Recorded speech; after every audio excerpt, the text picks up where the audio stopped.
Here's an exclusive Spotlight PA investigative report. I'm Spotlight PA correspondent Mitch Blocker. When Penn State Health's abdominal transplant program closed last year, it didn't just inconvenience patients. They felt like they were starting over.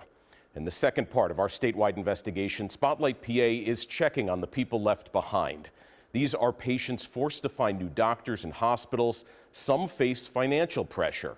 Those we talked to say it's been an emotional roller coaster.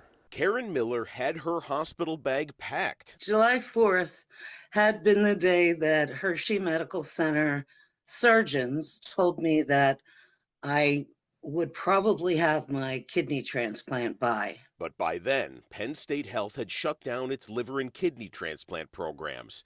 Karen Miller says she heard about it on the local news. We have an update on Penn State Health's transplant programs at the medical center in Hershey. The health system says it is discontinuing its kidney and liver transplants. All I wanted to do was cry, and all I did was cry because I felt like my life was over at that point, that I wasn't going to get a kidney, and that I'd be stuck on dialysis for the rest of my life. The 58-year-old started searching for a transplant elsewhere. This letter was not enough. So did 31-year-old Jessica Clark. Every clinic was you start over from the very beginning. You go in, you watch the transplant movie that talks about everything that could go wrong. And then after that, you see the transplant team, you start testing. Hershey Medical Center called Clark to tell her the program was closing. That meant she'd have to go somewhere else for a kidney transplant. That call came 2 days after she and her husband drove more than 10 hours round trip from their home in Erie to the hospital in Hershey for an appointment. They knew way before I ever even had that appointment that they were closing. So why was the appointment made? Why did I come up? Like, why was I not notified? It was just the craziest thing. I feel like just having some human decency would be okay. When Penn State Health followed up with a letter, Clark shared her feelings on Facebook. This just isn't enough. Sorry, we made you feel like just another number. Just didn't do it. Just didn't do it for me. But maybe tomorrow will be better. The closure left Clark and Miller and more than 100 others who needed transplants in limbo. I still get bills.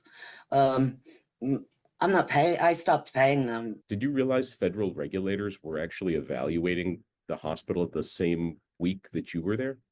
No, I didn't.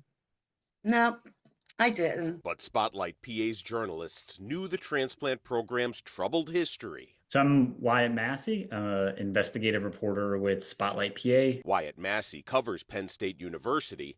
He knew Penn State Health's transplant program had been shut down before. So the program shut down in 2022. It was sort of rebuilt. This new team of surgeons was brought in to lead the program. As the story grew, so did the reporting team investigating it. I'm Charlotte Keith, and I'm a reporter at Spotlight PA.